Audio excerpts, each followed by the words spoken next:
Yan, good morning mga suki, no? So kahapon may naghanap sa atin ng Supremo Infinity na chick booster.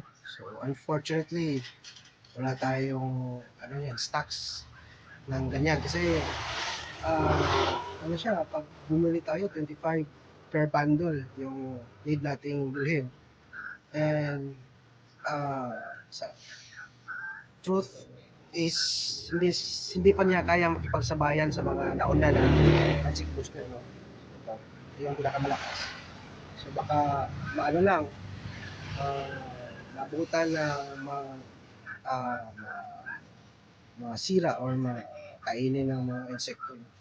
So siguro, as mention naman sa marketing nila, napunta dito sa araw na baka ano sila, mag bundle of 5. So 5 5 5 pack in one bundle para hindi naman masyadong mabigat sa aming maliliit na atlet.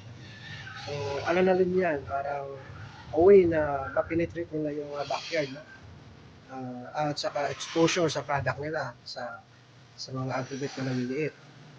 Uh, Kasi, yun nga, hindi naman sila matagal sa market bago penetrate.